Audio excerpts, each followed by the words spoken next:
Hola a todos y todas, voy a intentar resolver en este ejercicio el problema 19b que nos piden que calculemos I sub O en el circuito que estáis viendo ahí, sabiendo que I de t es 0,2 coseno de 10 elevado a 5t en amperios y V de t es pues, la expresión que tenéis ahí. Nos piden que lo hagamos utilizando el principio de superposición. Yo lo voy a hacer primero sin utilizarlo, nada más que usando el método sistemático y después por superposición. Bien, bueno, lo primero que hacemos, como siempre, es analizar qué es lo que tenemos, qué es lo que nos dan. Evidentemente tenemos un circuito dinámico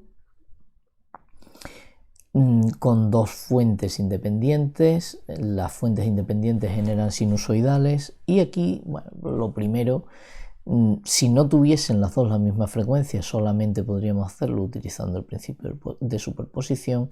Como las dos tienen la misma frecuencia, lo podemos hacer si queremos utilizando el método sistemático con las dos fuentes a la vez. Vamos a empezar haciéndolo así y después utilizaremos el método sistemático. Entonces, lo primero, simplemente por inspección visual averiguamos que omega es igual a 10 elevado a 5 radianes segundo. ¿Por qué? Pues porque tenemos aquí la expresión que multiplica la t. Y ahora lo primero que vamos a hacer es poner los fasores asociados a las fuentes, ¿de acuerdo? Fasores asociados a las fuentes. En este caso es muy fácil.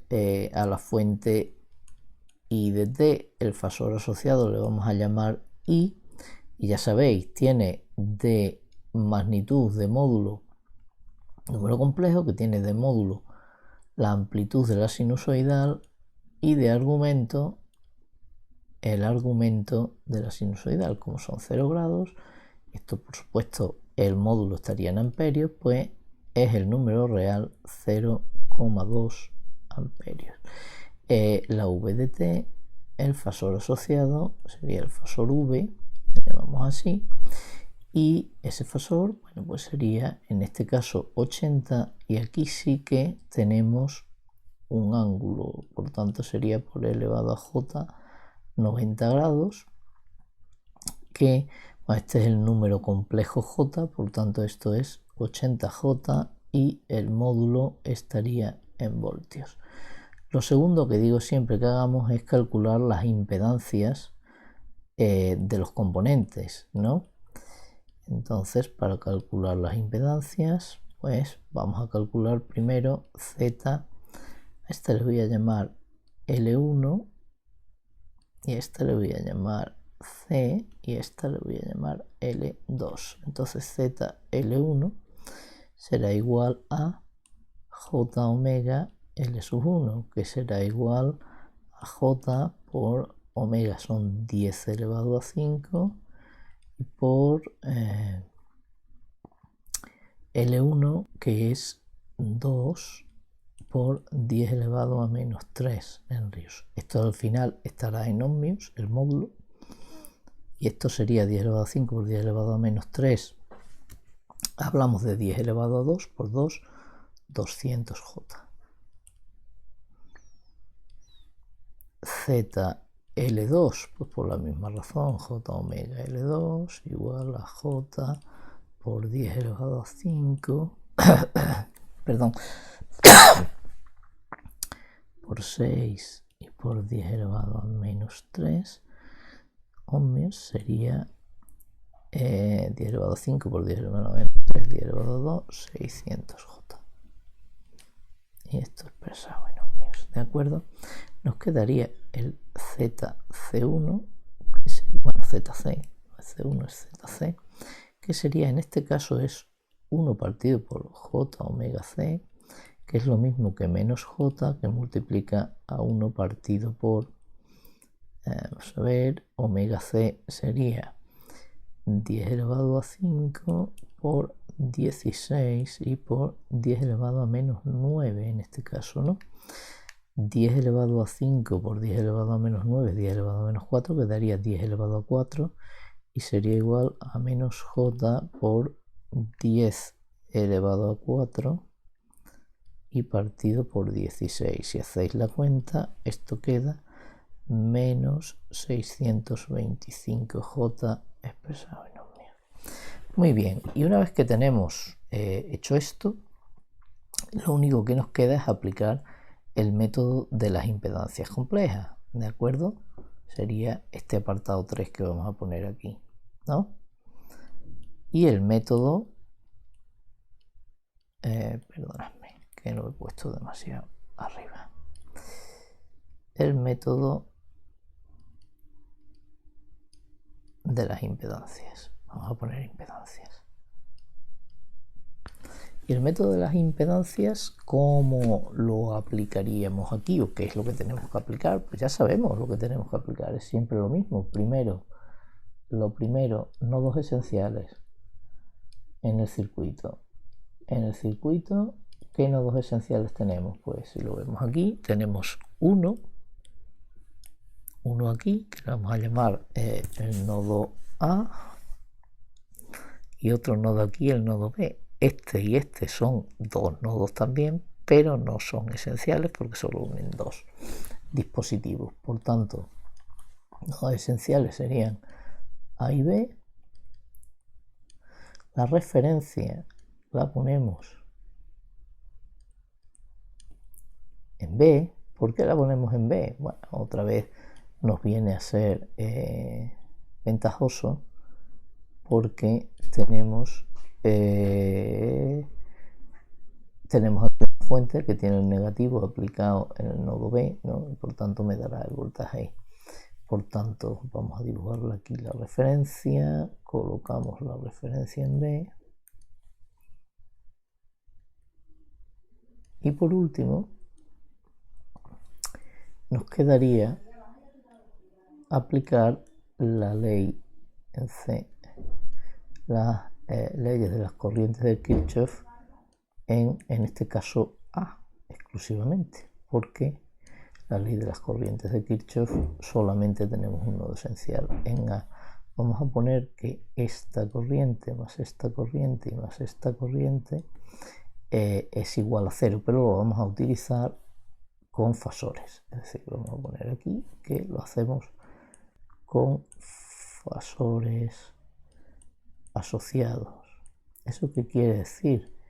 Que lo que vamos haciendo es aplicar la ley de las corrientes de Kirchhoff, pero como ya sabemos, lo que relacionamos, lo que tiene que sumar 0 son los fasores asociados. Ese primer fasor asociado pues será el fasor asociado a este voltaje menos el fasor asociado a VA y partido por la impedancia de esa corriente, es decir, sería V menos VA y partido por ZL1 más, ahora tenemos el segundo, bueno, pues esa corriente sería el fasor 0 menos VA y partido por ZL2, 0 menos VA partido por ZL2 y más, y nos quedaría el tercero. Y aquí el fasor es más fácil porque esta corriente de esta rama me la determina la fuente de corriente I, por tanto más el fasor asociado a I más I. Y esto tiene que ser igual a 0. Y a partir de aquí ya es todo hacer la cuenta. Perdón. Ya es todo hacer la cuenta. Porque si os dais cuenta, esto es una ecuación en VA donde todo lo demás lo conozco. En el momento en que obtenga el fasor asociado a VA, calculo VA y con VA calcularé lo que me piden, que es I sub O. ¿De acuerdo?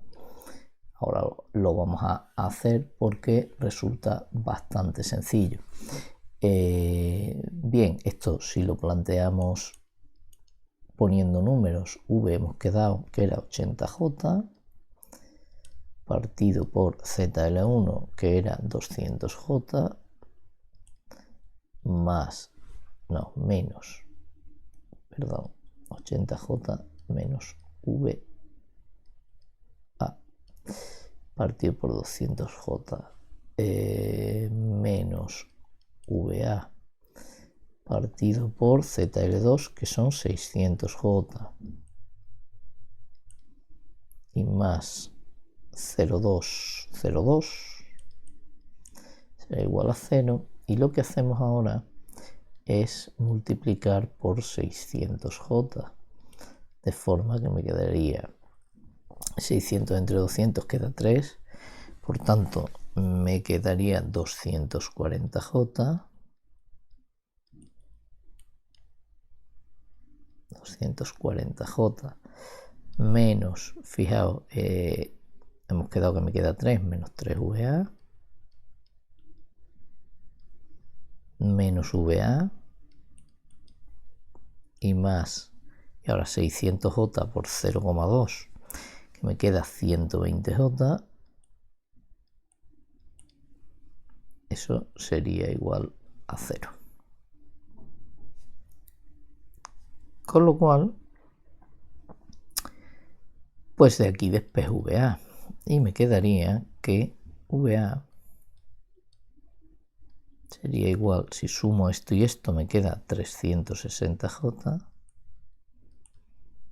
y aquí lo VA todo pasado este término serían 4VA pues partido por 4, o lo que es lo mismo 90J, y con esto habríamos calculado cuánto vale el fasor asociado a la señal VA. Como en realidad a mí lo que me piden es I sub O, I sub O es esta corriente que va hacia abajo, sería por la ley de Ohm generalizada en esta bobina VA menos 0, es decir, VA partido por ZL2, es decir, I sub O, el fasor asociado a I sub O sería VA partido por ZL2, es decir, sería 90J partido por 600J. La J se me va con la J y me quedaría igual a 0,15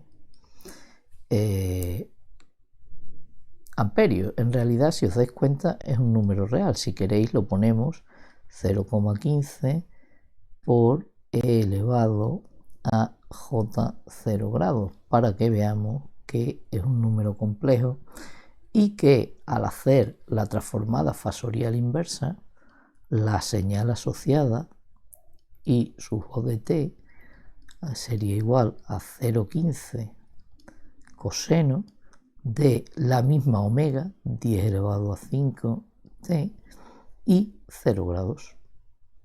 Y con esto habríamos acabado de hacer el problema sin hacerlo perdón, sin hacerlo utilizando el principio o utilizando superposición. ¿Qué podríamos hacer si lo queremos hacer con superposición? Bueno, para hacerlo por superposición tendríamos que analizar dos circuitos, ¿no? El primero, anulando la primera fuente, tendría aquí la fuente de voltaje, tendríamos la primera impedancia, que esa sería ZL1, esta sería ZL2, aquí tendríamos la otra,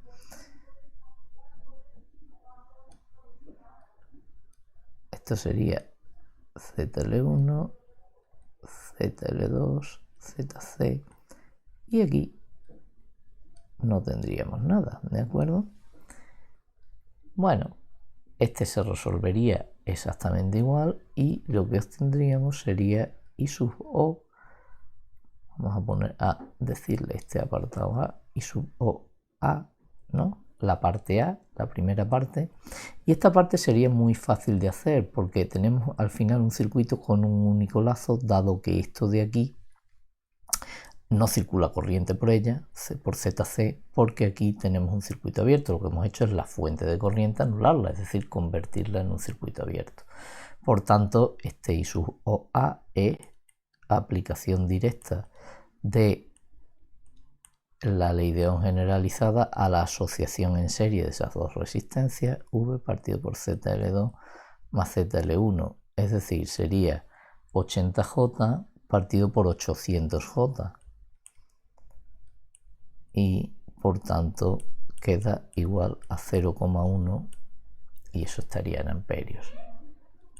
La otra parte sería este circuito que, como veis, habría anulado la fuente de voltaje, pero estaría poniendo la fuente de corriente.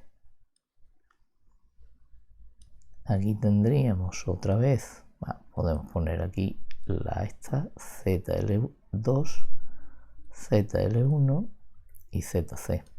Y este también, y esto sería I, este también es muy fácil calcular I sub O, porque aquí lo que vamos a hacer es utilizar el divisor de corriente. Estas dos resistencias, impedancias, forman un divisor de corriente. Conocemos la corriente principal, que es I, porque la genera esta fuente, y calculamos I sub O.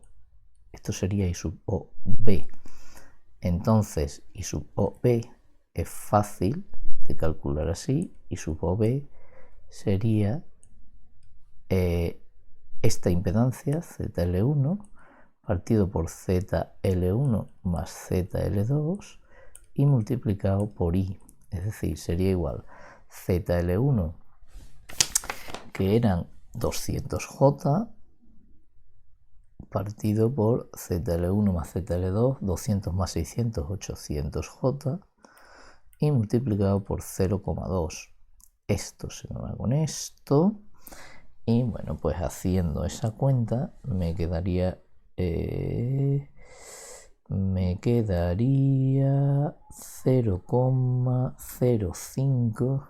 Esto es lo mismo, efectivamente, que 0,4 partido por 8, ¿no? 0,4 partido por 8, que es 0,05. Esto estaría en amperios y sería 0,05 amperios. Por tanto, el fasor asociado I sub O sería la suma de las dos contribuciones y sería 0,15 amperios. Y por tanto, cuando calculamos la I sub O de T, transformada inversa, sería 0,15 coseno de 10 elevado a 5 T en amperios. Y como veis, sale exactamente lo mismo que nos salía antes. Podemos tratar de ver que efectivamente este resultado se puede obtener haciendo la simulación de este circuito que habéis visto con las dos señales y haciendo un análisis de tipo AC con una única frecuencia, que como veis es 10 elevado a 5 partido por 2pi. ¿Por qué divido por 2pi? Porque 10 elevado a 5 era la frecuencia angular y aquí lo que me piden es la frecuencia, lo que tengo que meter es la frecuencia natural. Lo podemos meter así entre llaves para que haga la cuenta él, y al hacer la simulación pues vemos que la corriente por L2, que era lo que me pedían, y por L2 sale 0,15 y bueno, con un ángulo de fase que no es 0, pero se le parece mucho. ¿De acuerdo? Bueno, pues nada más. Este es el problema hecho de las dos maneras. Como podéis ver, por superposición hemos hecho menos cuentas porque nos quedaban dos circuitos muy sencillos, pero tampoco era demasiado complicado hacerlo utilizando el método sistemático. Hasta otro.